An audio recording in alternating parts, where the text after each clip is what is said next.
Hi, Glasgow. Welcome to Back to School Night.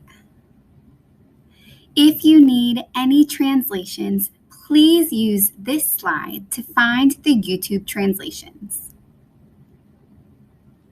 Welcome to U.S. History 7. My name is Miss McLain, and I am one of the teachers here at Glasgow Middle School.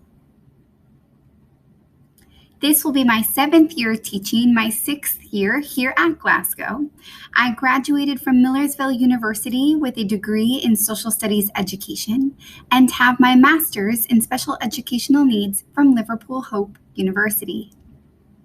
My husband is originally from Liverpool, England. We have been married for 5 years now. We met at a summer camp in Pennsylvania, actually. We have a 3-year-old Cavachon Rocky who is just terribly spoiled. I love to travel. I've been to 14 different countries, and I'm originally from Scranton, PA, home to the office.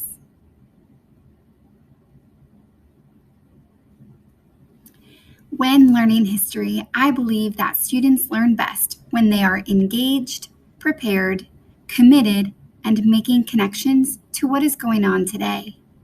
To be successful in this class, students will need to attend class, ask questions and participate, complete assignments on Google Classroom, and attend office hours for extra support.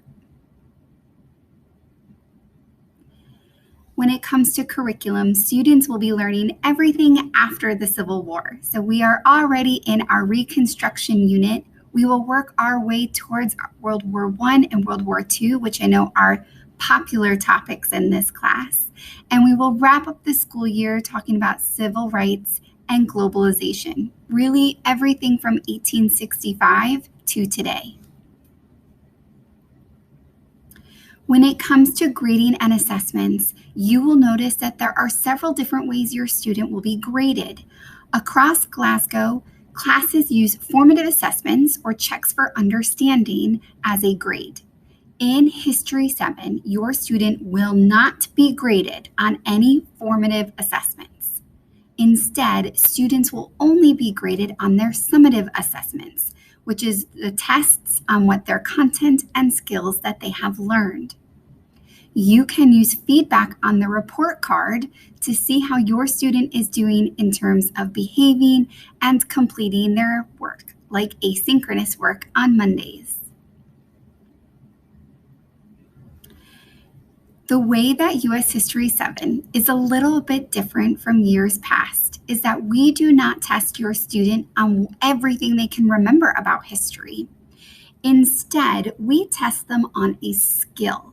So we teach them the content through these different skills here on the screen. So for example, maybe your student will have a political cartoon from the Spanish-American War, and they need to tell us what is the message of this cartoon. Throughout the year, students will be practicing, in particular, pulling specific evidence from images and text in order to explain an argument. These skills not only help your student in other subjects in school, but in their adult life as well. When it comes to grading, as I had mentioned earlier, your student will only be graded on summative assessments. There is no homework given in this class. Students are only expected to do their work in class or during their Monday asynchronous sessions. Otherwise, they shouldn't have any homework. As I mentioned earlier, they also are not graded on formative assessments, which means their grade is entirely on summatives. Here is the breakdown of the different letters in terms of criterion. Your student will be graded on a scale from 0 to 8 on the 4 criterion listed below.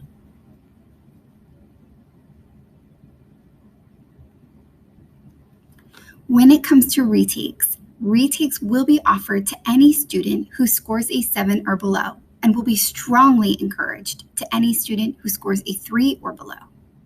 Retakes will occur within 2 weeks of the assessment being returned to students, and students must participate in a relearning before taking the retake.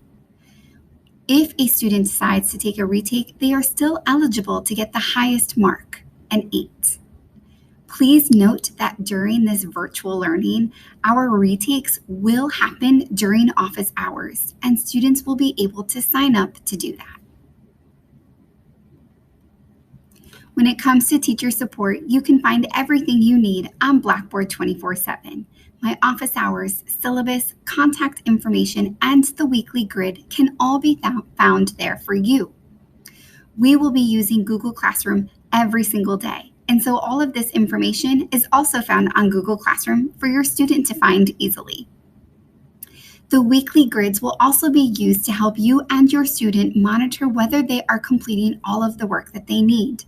The weekly grids will be used to show you what students are working on and what they need to turn in. If you or your student has any questions at all, please feel free to email me. When it comes to supporting your child, there are different things that you can do in this setting. You can ask about what your student has learned that day, even have them show you their grid.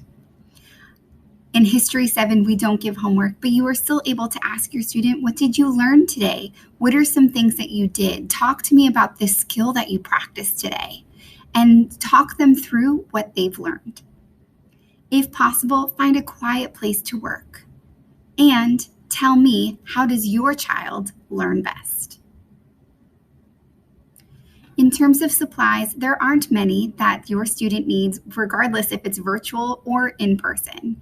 Everything we do is on Google Classroom, but your student might find a pen or a pencil and some scrap paper helpful for them. I am really looking forward to having a great school year, and I can't wait for us to be back in the building. I hope I get to see you all soon.